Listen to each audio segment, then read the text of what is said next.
Holy shit, this fucking movie. I mean, it wasn't as bad as That's My Boy, but it was close. You had to watch That's My Boy in 3 sittings. How many for how high? Just one, but I watched it at 1.5 speed and I was worried that I was committing a hate crime. You're in the clear. The film was a hate crime.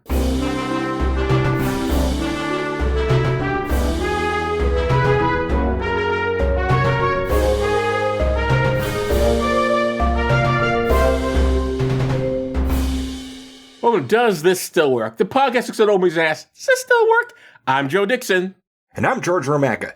And today we're discussing How High from 2001 and some historical context. First, podcasty stuff. We're excited to announce that we've joined the Creator Accountability Network. CAN is a nonprofit dedicated to reducing harassment and abuse through ethical education and a system of restorative accountability.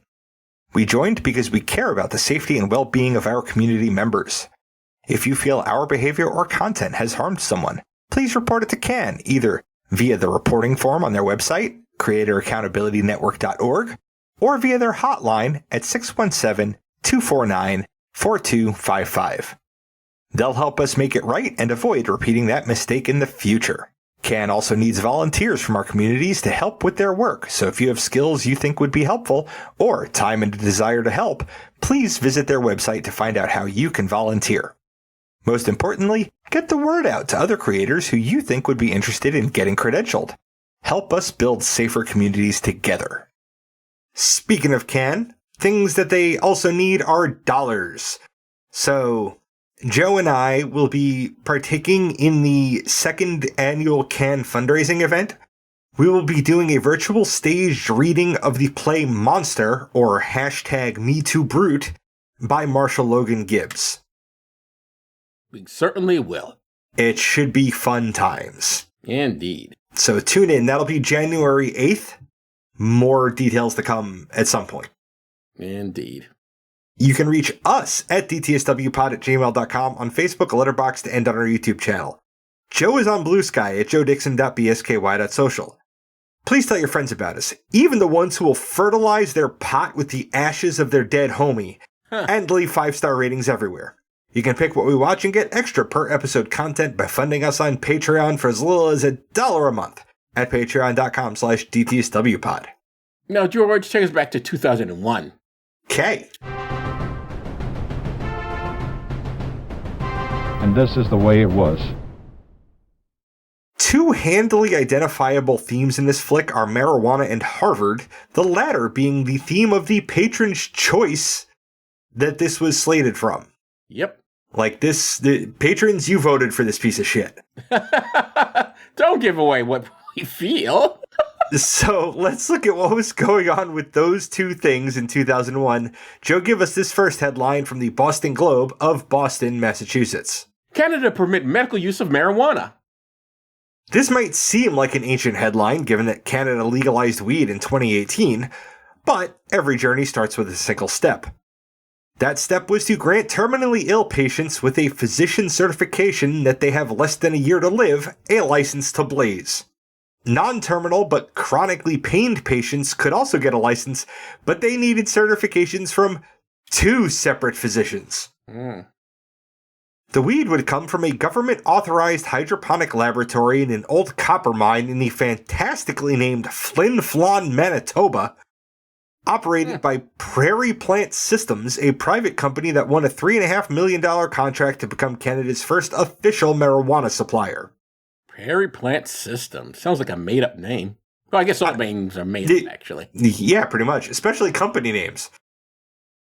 At the time, only 8 U.S. states had decriminalized it for medical purposes, and to this day it is still a Schedule I controlled substance at the federal level. You have to wonder, I mean, we've gone so gung-ho on capitalism. I get why, right? Because the purity culture has to also be there for people to feel superior. And drugs are a way that the purity culture people can be like, But you'd think their ultra-capitalist asses would have just gotten on board with drugs, legalized them, and turned it into a fucking industry. Yes, but capitalism is sometimes trumped by Puritanism, and especially of the Christian variety. And I'm sure there are plenty of very, very rich folks out there who are like, well, I would like to make the money, but drugs? Drugs are wrong. I can't have people on drugs. That's against Jesus. Yep. According to our next article, in 2001, marijuana was more expensive than gold. Joe, give us our second headline, also from the Boston Globe. Insurance coverage on plants in doubt. Few people in the U.S. had the legal right to grow marijuana for their own personal use, and that made those people, or rather their plants, targets for theft. One guy got a $12,000 payout from his homeowner's insurance for having 3 pounds of the stuff stolen. Oh, okay. That was enough to raise the hackles of our purity culture, leading to a California State Supreme Court ruling that medical necessity couldn't be used to get around federal anti-drug laws even in states where it was medically illegal. So the big insurance companies all started denying claims when people's personal crops got stolen.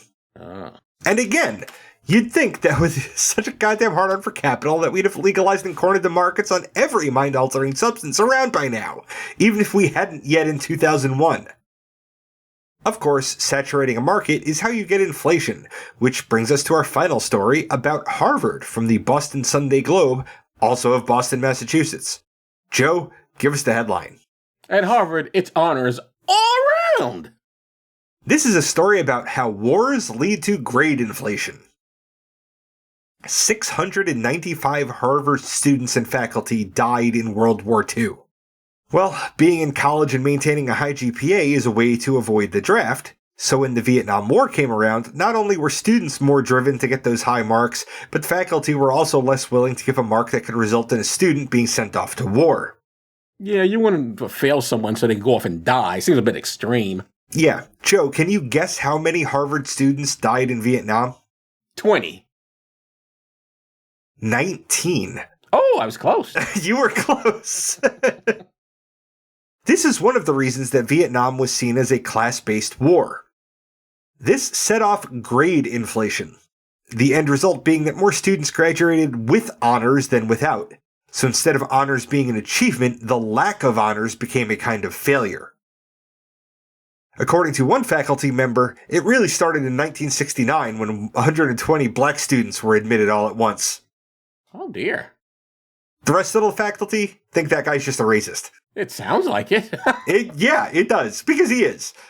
Like, the rest of the faculty's like, no, literally, even that 120 students in one class can't affect the overall grade point average that much to even start what we saw. The interesting thing about the wars we have in this country, probably World War II probably really was our most equal war, because during the Civil War, they also made it a point to not draft a lot of rich people. But World War II, everybody had to fight. that was just too big to ignore. And also the country got attacked, so a lot of people did join up. They really wanted to go off and fight the war. So it is interesting. Yeah, and then Vietnam comes along, and we're back to like, the rich don't have to go, do they? Yep. Okay, Joe. Let's talk about How High. How High indeed. Okay, this was directed by Jesse Dillon, and it was written by Dustin Lee Abraham. Mm-hmm. I thought, for sure, considering some of the jokes in this picture, that at least one of these people had to be black. No, not at all. Nope. Hey, did you see who one of the producers were? Nope. It was Danny DeVito. Danny DeVito helped to produce this.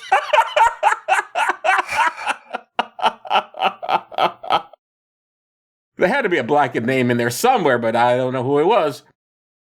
Other than, obviously, the actors in it. But anyway, I was really shocked when I said, Danny DeVito produced this? One of the producers, but still. Huh? Yeah. Let's start with the blurbs. IMDb says, 2 guys by the name of Silas and Jamal decide to one day smoke something magical, which eventually helps them to ace their college entrance exam. Well, that's the first, half hour of the movie. YouTube says, 2 of music's hottest multi-platinum recording superstars, Method Man and Redman, team up in this outrageous hit with Kevin Thomas of the Los Angeles Times hails a raunchy, good-natured comedy. Silas, Method Man, and Jamal Redman are slackers with a talent for botany and booty and a knack for staying far away from school. Against all odds, both aced a college entrance exam and ended up being accepted into Harvard, where they turned the school upside down in their pursuit of parties, honeys, and outrageous hijinks. Guess what race Kevin Thomas of the Los Angeles Times, who hailed it a raunchy, good-natured comedy, is? White? Yeah. I suspect that's taken out of context. I would really like to see what he actually said. This thing has low on Rotten Tomatoes meter. I'm not sure too many critics liked it. Let's get into the characters. We're only going to be discussing two, the main characters. Everyone else is feh. Silas P. Silas is played by Method Man, and I've seen him in Garden State, Jay and Silent Bob Reboot, Concrete Cowboy, Shaft, the 2019 version, Trainwreck, and Red Tails. Oh, really sad story here. Red Tails is about, speaking of World War II, about black soldiers during World War II. And there are people who rate that film lower than they rate this film. There are people who are so high, how high, and Red Tails decided this is the more important movie. Anyway, Jamal King is played by Redman, and I've only seen him in Jay and Silent Bob Reboot. And he is not red. I just want to point that out. He's not a red man. No. I think that's part of his name. I mean, that's definitely the name that he picked. But I think that's true of his real name. The name his parents actually gave him. Reginald... No, his name was Reginald Noble. Oh, well, Reginald, Red. That's probably where the red comes from. I don't know where the man comes from. I don't either. And I don't care. Let's move on. Let's summarize this baby. All right, so this movie is about two guys who are underachieving stoners, but still manage to get into Harvard. Being an underachiever is a common trope in most stoner comedies. In fact, I can't think of any picture where the guy, and it's always a guy, smokes tons of the ganja and isn't a slacker. If you can think of a comedy where someone smokes bushels of Mary Jane and is an overachiever, please write in and let us know. I have never seen it. The guys, Silas and Jamal, who both look way too old for college freshmen, in my opinion, are preparing to take their THC exam. THC in this case stands for Test for Higher Credentials, which I guess is a stand-in for the SAT, Scholastic Achievement Test. Right. I mean, it's a play. It's a joke. What I don't understand is at least one of these gentlemen went to community college. So wouldn't he have already taken this test? For that matter, why can't he use his credits from community college towards his undergrad degree? I don't know, Joe. Am I thinking too hard about a movie where people smoke human remains with cannabis so they can be visited by a ghost who will give them answers to exam questions? Yes. I am. You certainly are. I shouldn't put in more effort to write this summary than it did to write the script of this picture. So let's make this quick. The two guys are black, which I guess is a license to use a lot of racial stereotypes, and not just against black people. Nope. Asian characters in this incredibly stupid movie also get a number of questionable jokes tossed at them. Don't ask me why. Because it plays well to American audiences. I guess. As anyone who's seen even one college comedy will know, our heroes nearly get kicked out of school, but quickly turn that around where they get to stay in university, but they also are rewarded, and I do mean rewarded, with women. Women who in no other place but a comedy would find them suitable mates. The end. George, I left a lot out. Do you want to add anything? Not really. I don't feel like adding anything would make this a more enjoyable experience for anybody involved. So let's get into it. These are the questions, ladies and gentlemen. George and I are now going to discuss a film. Let's face it, we both hate it. Not even pretend. Let's not even. We all know, right? From the very beginning, we clearly didn't like this picture. All right, so George, here's my question to you. In this picture, Jamal and Silas are only admitted because the university wants to meet a diversity quota. Harvard could care less about what type of black students they are. They just have to be black and have passed the THC. This reads like a Republican, that is to say a racist, wet dream about black people attending college. What do you think, George? Yes. I think it is exactly that. I think that is what they're showing, and liberals will laugh at the joke because, it's a parody of affirmative action, what it is, and conservatives will laugh at the joke because they think that's what actually happens. And they're really susceptible to observational humor. I wish it was that easy to get into Harvard just being black. Because I would have applied there. I didn't, because there was no way my grades were that high. Harvard has a long history of very real bigotry, starting with the fact that its faculty enslaved more than 70 human beings. Back in the days of slavery, obviously. The school also had an admission system that actively excluded non-whites, Jews, and women. So the fact that Jamal and Salas have a hard time fitting in makes sense. At the same time, don't they actively do things that would get them kicked out of any university? For example, a tape assault on campus by a friend of theirs of them having sex with 2 students who never consent to being videotaped, let alone having said tape be sold. I mean, that would actually take investigation. They steal a bike and then ghost ride it into traffic. Like, in front of everybody. In front of everybody. It's... sun is out. People are on campus. Like, there's no way they can miss them doing this. Yep. This is... any relationship between this movie and reality is drug-induced. The thing is, there is realistically, yes, racism on Harvard campus. Yes. Heaven forbid this film explore that, but it doesn't. In fact, it makes one of its villains one of the black faculty. Oh, yeah. Uncle Tomming it up. Yeah. Tomming it up. There's a bunch of Tommery going all through this, as far as I'm concerned.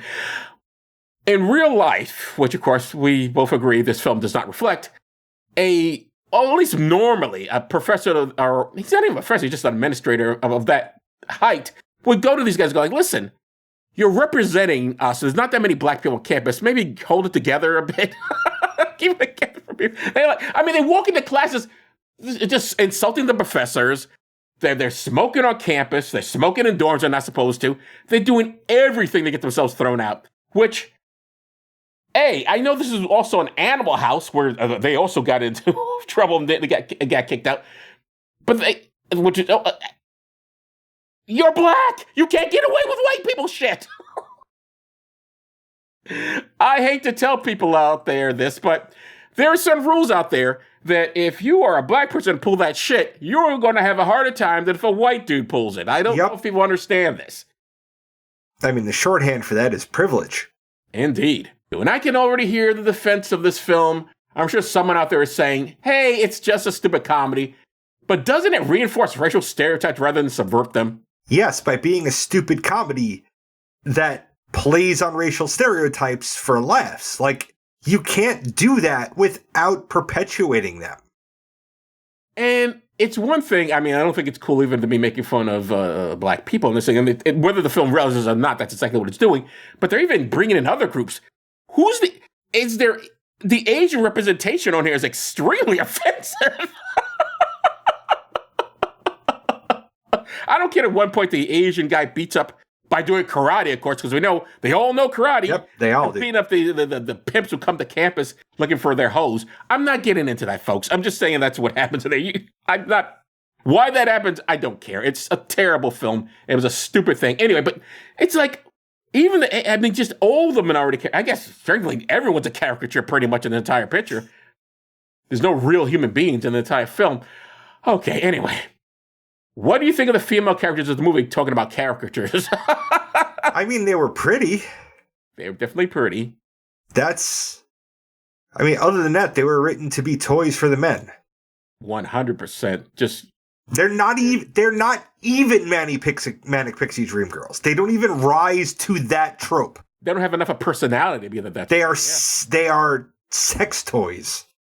And at no point is it even remotely clear why these women would be attracted to these 2 men. They are which is not unusual for a comedy, I understand, but still, they're such assholes. The one who is the daughter of the vice president of the United States, or candidate, the vice president of the dad from Beetlejuice, has a black daughter.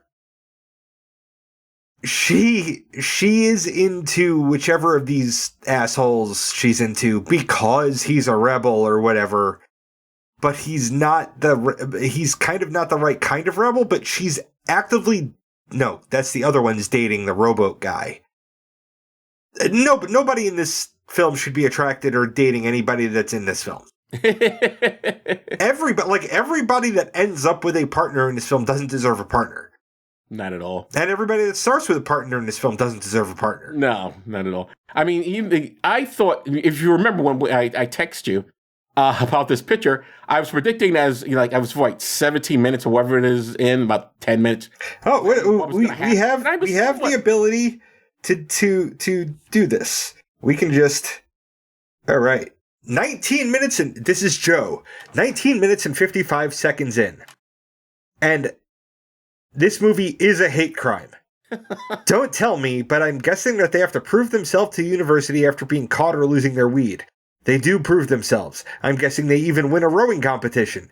Anyway, it ends with one of them getting the girl from the smug rich BF and opening up that lab where they grow the greatest weed in the world. Let's see if I'm correct. I was wrong about the growing greatest weed in the world. I thought for sure it was going to end with them opening up the lab, because they talk about it a lot. It's completely dropped by the end of the picture. They don't get there, but you can assume, based on the way this universe works, that they can go on to do that. Yeah, it's an assumption, but usually they show it. I mean, right. We're not clear what. The film just ends, literally. After it goes into outtakes, is what it does. Well, it ends with him saying, hey, my boyfriend here can't satisfy me, and this guy can. The end. That's how it ends. And then it does all the outtakes, right?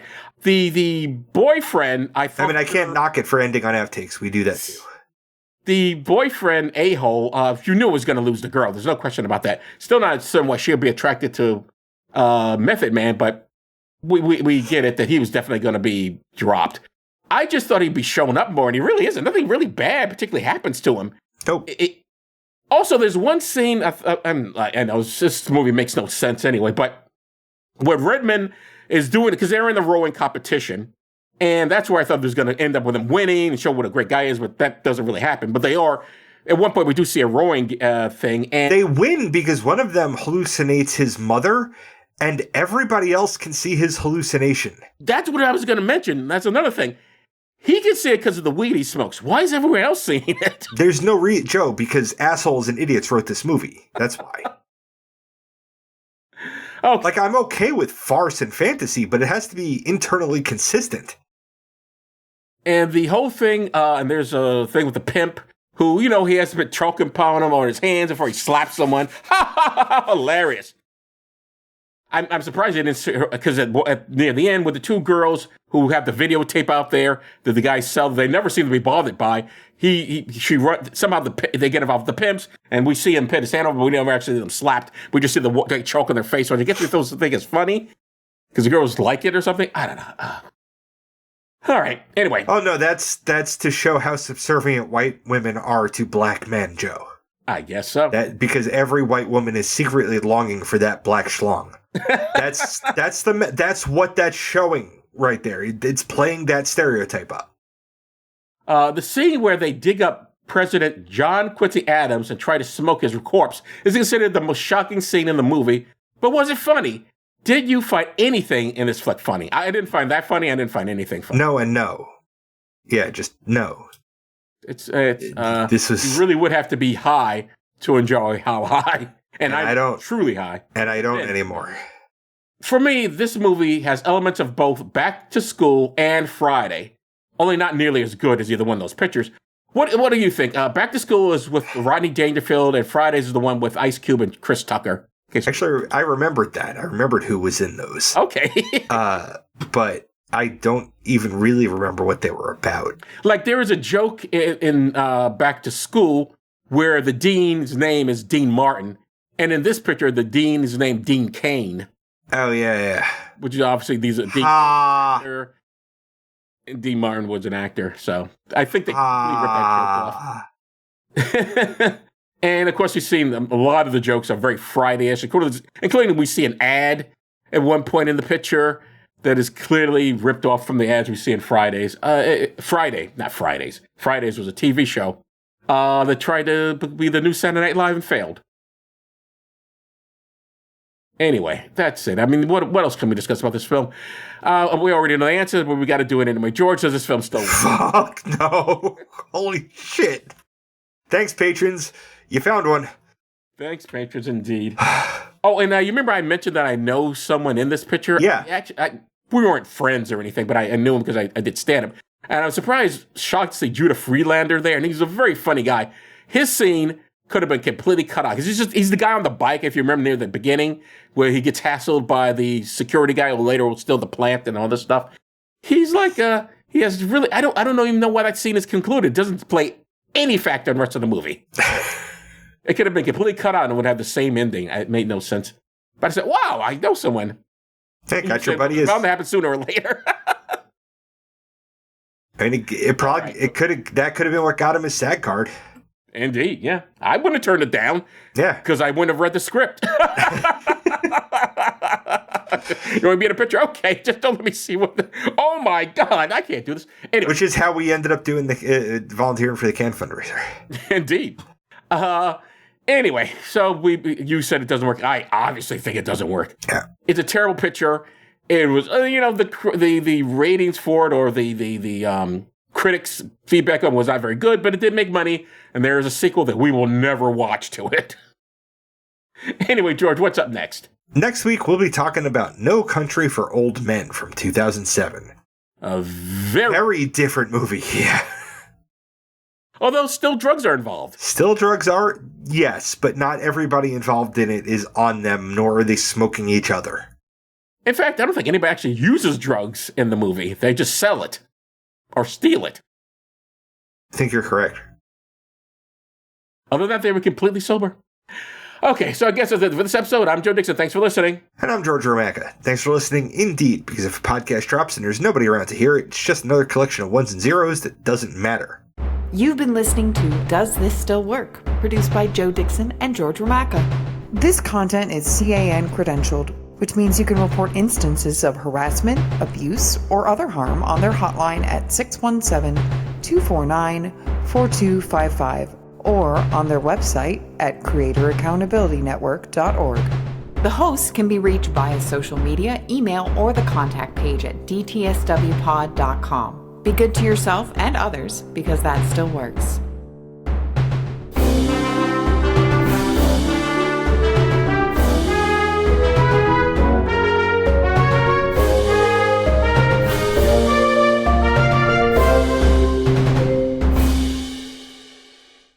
One take. Perfect. I love it. Dear Anne, I am a 14-year-old freshman in high school. A lot of my friends are sophomores, and they are really nice kids. Q. My son enjoys debating with us about marijuana not being addictive. I worry that he is so interested in this topic. Recently, we found out that our 14-year-old daughter has a bunch of friends who were busted for smoking marijuana.